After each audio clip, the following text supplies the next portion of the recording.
Bonjour, bonsoir, ici Tammy Cabage. Je suis ravi de vous retrouver dans cette nouvelle vidéo dans laquelle je vais répondre à la question suivante. Faut-il payer pour se former? Alors, je vais un petit peu être ironique dans cette vidéo. Je vais être un petit peu méchant par rapport au système éducatif français. Pourquoi? Parce que je pense qu'il a induit beaucoup de personnes en erreur. Et beaucoup de personnes en France ou dans le monde francophone pensent que étudier et apprendre, c'est gratuit. Moi, j'ai envie de dire c'est faux et absolument faux. Le problème, c'est que non seulement ce n'est pas gratuit, mais la manière dont c'est présenté fait que beaucoup de personnes se disent « Pourquoi je vais me plaindre puisque c'est gratuit ?» Eh bien non, on peut se plaindre parce qu'on paye énormément d'impôts et effectivement, le système éducatif a ses avantages, mais il a également ses inconvénients et il faut savoir qu'un contribuable, s'il paye des impôts, il a envie effectivement d'avoir un retour. Encore une fois, pour moi, un contribuable, c'est quelqu'un qui paye pour avoir des services. D'accord? Donc, vous pouvez ne pas être d'accord avec cette vision des choses, mais pour moi, effectivement, je paye des impôts pour avoir des services. Donc, à partir de là, l'idée pour moi, c'est de dire je veux des services, mais je veux des services de qualité. Le problème, c'est qu'on cache en fait la réalité des choses et on vous dit c'est gratuit. Mais est-ce que c'est réellement gratuit? Je vais vous donner quelques chiffres parce que je pense que c'est intéressant. Vous savez combien coûte un lycéen par an à la collectivité? 10 000 euros. Un étudiant en classe prépa, 14 000 euros par an. Et ce n'est qu'une année. Je ne parle pas des personnes qui font effectivement 6 ans, 7 ans, 8 ans d'études. Ce n'est pas un coût négligeable. D'accord? Et je parle ici que d'une seule année. D'accord? Et si effectivement vous prenez 10 000 minimum entre le collège, le lycée, l'école, parce que l'école aussi ça coûte cher, l'université, on peut atteindre du 150 000 à 200 000 euros par tête. D'accord? Par tête, je ne dis pas. Et ça va et c'est effectivement prix des impôts. Et alors maintenant, l'idée, elle est là. C'est est-ce qu'à ce prix-là, on peut avoir effectivement un super système éducatif ou est-ce qu'on doit se dire oui, c'est logique? Non, non, pour moi, ce n'est pas logique. Et je pense que justement, il y a ce problème qui est de se dire c'est bien parce que c'est gratuit. Non, ce n'est pas bien parce que ce n'est pas gratuit, c'est payant. Indirectement, c'est-à-dire que quand on paye la TVA, quand on paye l'impôt sur le revenu, quand on paye l'impôt sur les sociétés, etc., on contribue au système éducatif. Donc, est-ce que l'éducation est gratuite? Non. Et je vais me baser ici sur les propos de Gary Becker. Gary Becker, c'est un prix Nobel d'économie. Il est décédé, c'est l'école de Chicago, c'est un libéral. Mais j'ai trouvé que ce qu'il disait, c'était super intéressant. Gary Becker, il a dit le système français, il est injuste. Le système éducatif français est injuste. Et en effet, quand on se penche un peu sur le système éducatif français, on s'aperçoit que les classes prépa, c'est-à-dire que les classes préparatoires aux grandes écoles, dans ces classes préparatoires aux grandes écoles, j'ai dit, par tête, ça coûte 14 000 euros à la collectivité. Qui se forment dans ces classes prépa? 90% d'enfants de cadres. Est-ce que les enfants de cadre, alors encore une fois, bien évidemment, ça dépend, mais ce n'est pas une critique, j'essaie d'être objectif. Est-ce que les enfants de cadre ont les moyens de payer les études? Oui. Donc effectivement, ce ne sont pas des boursiers. Est-ce que ce sont les personnes qui doivent profiter de ce système financé par l'État, donc financé par les impôts? Non, puisqu'ils ont les moyens. Et donc quand Gary Becker dit que le système français d'éducation est injuste, moi je suis d'accord avec lui. C'est-à-dire, oui, c'est injuste, parce qu'effectivement, ceux qui en ont le plus besoin n'en profitent pas le plus. Ceux qui en profitent le plus sont ceux qui ont les moyens de le payer. Et c'est là où on s'aperçoit qu'il y a un souci.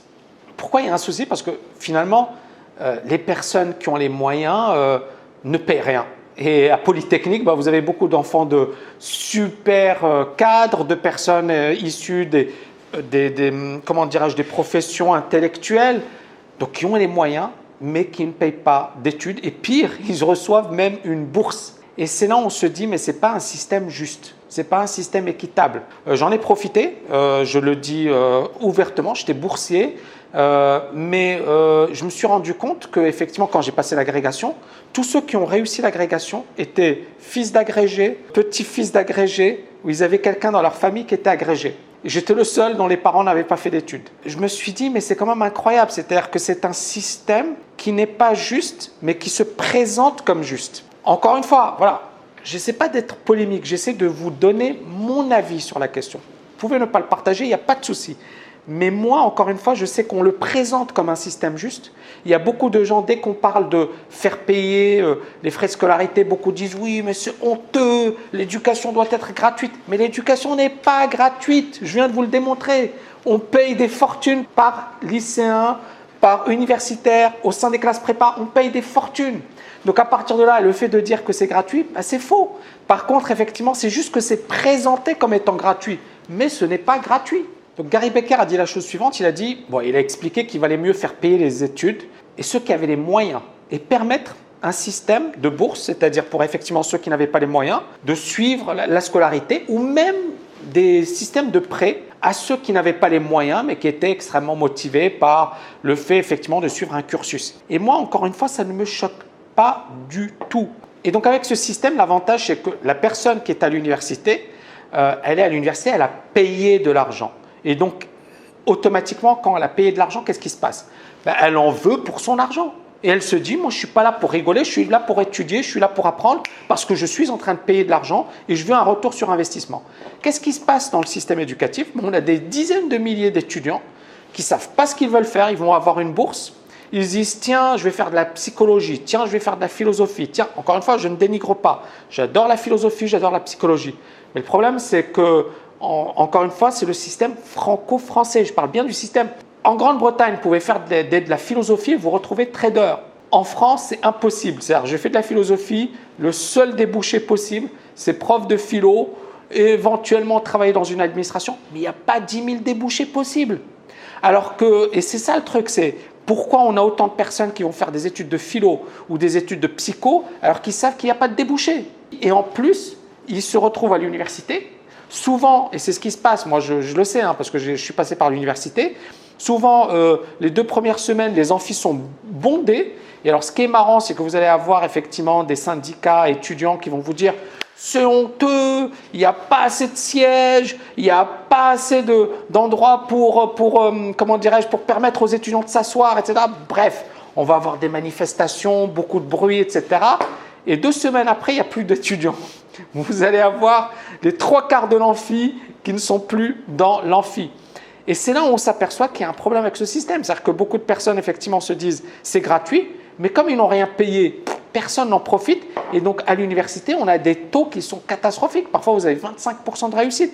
C'est-à-dire 75% qui vont à l'université, mais qui ne vont pas jusqu'au bout. Pourquoi? Parce qu'ils se disent « c'est gratuit », ils le font parce qu'ils se disent « j'ai pas grand-chose à faire », et puis au final, ils ne font rien. Donc, c'est une perte pour la collectivité, c'est une perte de temps pour l'étudiant. Tout le monde est perdant dans l'affaire. Tout le monde est perdant dans l'affaire. Et le pire, c'est que ce système continue. Donc, pour moi, encore une fois, je me dis, l'État va payer 15 000 € pour un étudiant, d'accord, à l'université. Pour un étudiant qui va rien glander, donc touriste, chômage. Et à un certain moment, la question qu'il faut se poser, c'est est-ce que c'est un système efficace? Est-ce qu'il n'y a pas effectivement moyen de trouver autre chose? Et n'est-il pas préférable, et je le dis encore une fois directement, d'avoir un système où l'on paye pour sa formation et où finalement l'étudiant, il est sélectionné. Dès le départ, il sait qu'il n'est pas là pour tricoter, il est là pour bosser. Donc il est motivé parce qu'il a payé pour sa formation. Et ça, encore une fois, c'est un changement radical de mentalité, c'est un changement radical d'approche. Et bien évidemment, beaucoup ne le comprennent pas, beaucoup disent c'est injuste, etc. Mais quel est le système injuste? Et c'est là où, pour moi, le fait de payer quelque chose, c'est de se dire, ok, je paye, mais j'en veux pour mon argent. Récemment, par exemple, j'ai reçu une publicité pour le MBA de l'INSEAD. L'INSEAD, c'est l'un des meilleurs MBA au monde. D'ailleurs, ils sont en France, à Fontainebleau. Et ils sont à Abu Dhabi, pas loin de Dubaï. Vous savez combien ça coûte la formation pour une année? 120 000 $. 120 000 $. Beaucoup vont me dire, mais c'est des malades, c'est des fous. Ils sont complets. Hein. Chaque année, leurs promos, elles sont complètes. Pourquoi c'est complet?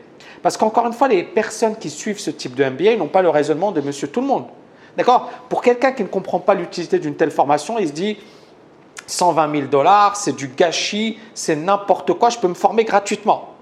Mais après, il ne faut pas oublier qu'est-ce que j'ai en retour. Par exemple, moi, j'ai un étudiant de la TKL qui a suivi le MBA de la London Business School. La London Business School, c'est l'un des meilleurs MBA au monde. Je lui ai posé la question, il était venu me voir à Dubaï d'ailleurs, et je lui ai posé la question, je lui ai dit alors comment ça se passe, etc. Est-ce que tu as aimé? Bon, bien évidemment, il a aimé sa formation, mais je lui ai dit est-ce que concrètement, en marché financier, tu as appris des choses? Il m'a dit non, j'ai rien appris parce qu'en fait, on n'avait que des cours théoriques, on n'avait pas des cours pratiques sur les marchés financiers. Et donc, comment ça s'est passé? Bon, on avait des choses intéressantes, mais il m'a dit, voilà. Et c'est là, il a après le MBA de la London Business School, ça m'a fait plaisir parce que c'était beaucoup moins cher que la London Business School. Mais il m'a dit après le MBA, j'ai suivi ta formation parce que tu donnais beaucoup plus envie d'apprendre, d'étudier, de te développer. Et moi, encore une fois, pour moi, l'idée, elle est là. J'aurais pu lui dire, mais finalement, tu as payé 100 000 euros pour rien. Non, il n'a pas payé ça. Et je le sais. Je ne lui ai même pas dit parce que je sais qu'il n'a pas payé 100 000 euros pour rien. C'est-à-dire que quand vous suivez un MBA à la London Business School, OK, vous n'avez pas les cours de la TKL, très bien.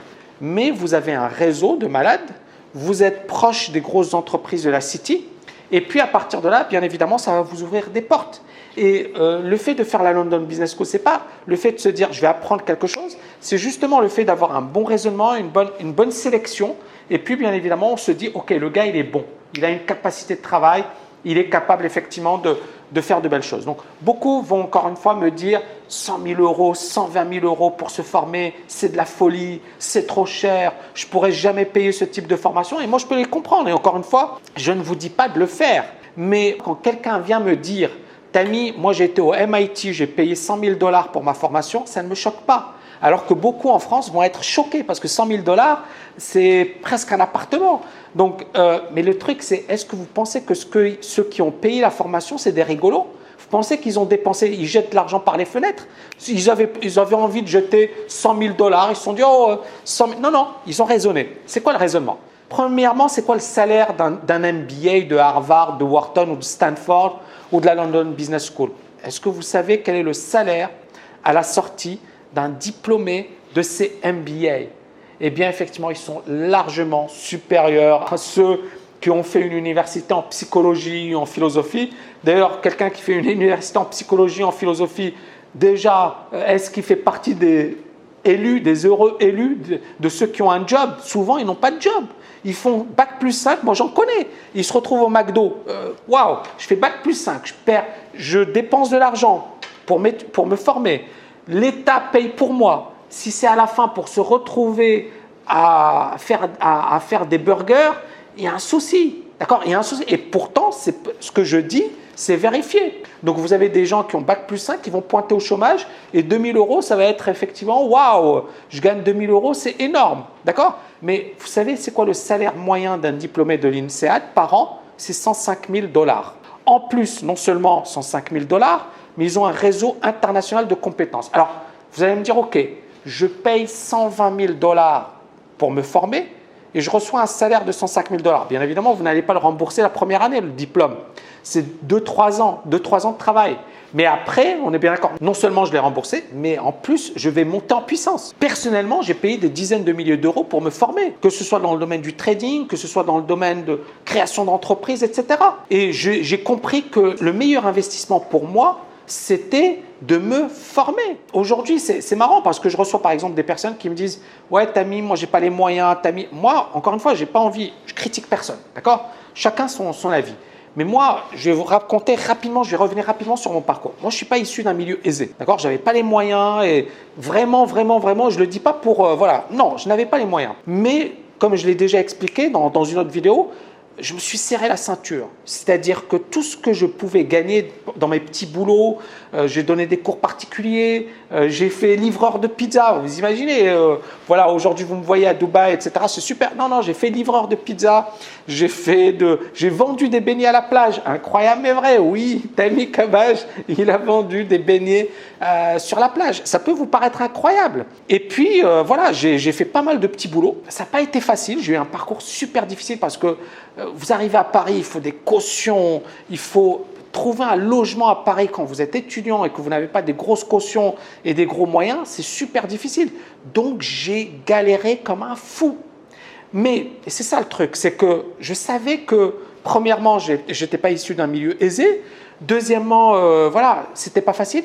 Mais j'avais déjà compris que ma force, ce serait investir en moi. Ce qui fait que toutes mes économies, j'achetais des bouquins.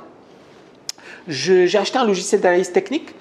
Dans les années 90, personne ne connaissait l'analyse technique. Personne n'en avait entendu parler. Et moi, j'ai acheté un logiciel d'analyse technique. J'ai commencé à faire mes recherches. J'ai suivi le magistère Banque Finance de Paris 2 Assas. et le master de finance de Paris Assas. C'est super, super formation, sélective, sur concours. Et ce qui est bien, on était 30 et on avait vraiment un super cursus. Je devais être l'un des seuls boursiers de la promo. Et tous ceux qui étaient autour de moi, ils avaient des noms avec des particules, ils avaient des hôtels particuliers dans le 16e ou à Neuilly. Donc, et moi, j'étais à la résidence universitaire, donc il y avait un gap entre moi et eux. Premièrement, ça ne m'a pas découragé. Deuxièmement, je savais que mon atout, ça allait être ma matière grise. Ça allait être d'avoir un savoir supérieur aux autres. Et donc, qu'est-ce que j'ai fait? J'en savais beaucoup plus sur l'analyse technique que eux. J'avais tous les bouquins, j'avais une grosse culture, ce qui fait que j'étais vraiment hyper costaud dans mon domaine. Donc, à un certain moment, il y a eu des entretiens. J'ai passé plein d'entretiens et à chaque fois dans mes entretiens, j'étais hyper costaud. Mais bon, il y a eu… Et à un certain moment, j'ai obtenu un stage au sein de l'un des plus grands cabinets d'analyse technique en Europe grâce à mes compétences. Et j'avais payé, à l'époque, je me souviens, le logiciel d'analyse technique, on parle bien des années 90. Rien que le logiciel d'analyse technique, ça m'avait coûté plus de 1000, 2000 euros pour un étudiant qui n'avait pas d'argent. Donc, vous imaginez, ça coûtait cher. Les flux, l'Internet… tout ça coûtait super cher par rapport à aujourd'hui. Donc les jeunes, les avantages qu'ils ont. Alors bien évidemment, il y avait moins de compétition parce qu'aujourd'hui, n'importe qui peut vous faire des analyses techniques. Mais dans les années 90, c'était quasiment impossible. En 99, j'obtiens le MSTA. Je suis l'un des premiers en France à obtenir le MSTA. Vous pensez que je l'ai fait parce que ça me faisait plaisir? Non, je l'ai fait parce que je savais que ça allait me permettre de me différencier par rapport aux autres. J'ai obtenu le TraderEurex. Encore une fois, j'étais l'un des premiers à l'obtenir. Et ça m'a permis de me différencier par rapport aux autres. Ce qui fait que quand j'allais dans des entretiens à Londres ou à Paris, les gens ils disaient « le gars, il ne rigole pas.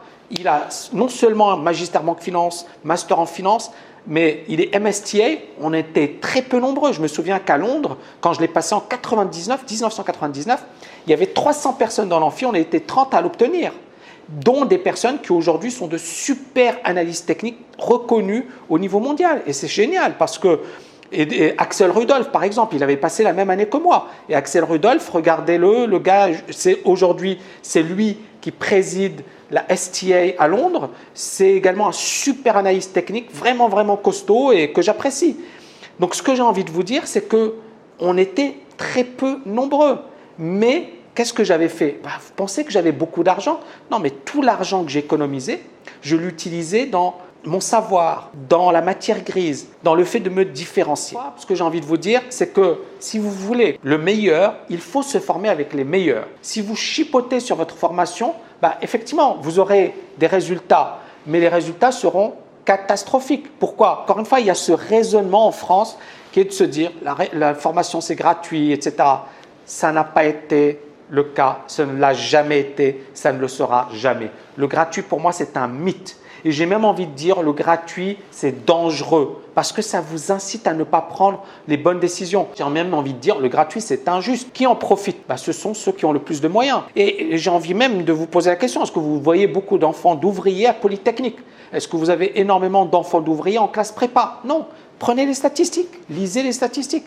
Pourtant, ce sont des formations gratuites pour ceux qui les suivent, mais ça coûte cher à la collectivité. Donc, il y aura probablement, et je sais que c'est une vidéo un peu polémique, il y aura probablement des personnes qui ne seront pas d'accord avec mon point de vue, mais je partage mes pensées. Et je pense que ce point de vue n'est pas assez répandu en France. Étonnamment, encore une fois, la gratuité, ce n'est pas pour tout le monde. Par exemple, comme lorsque l'université Paris-Dauphine a annoncé les frais d'inscription, il y a eu des manifestations. Il y avait des étudiants qui disaient « c'est pas juste, c'est injuste, waouh, la gratuité, on veut la gratuité ». Mais bon, encore une fois, qui en profite? D'accord? Qui en profite?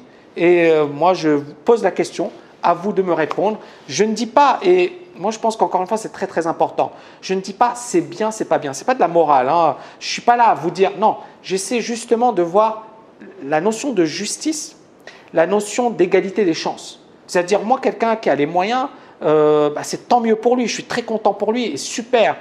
Donc, je ne le jalouse pas. Par contre, là, c'est un système qui dit le système est juste, mais en fait, juste pour moi, un système juste, c'est un système qui donne les mêmes chances à tout le monde. Mais ce système ne donne pas les mêmes chances à tout le monde. C'est-à-dire qu'il vaut mieux être riche, dans une famille aisée, avoir un capital intellectuel important pour pouvoir accéder à ce type d'études. Mais si ce n'est pas le cas, effectivement, vous êtes un laissé pour compte.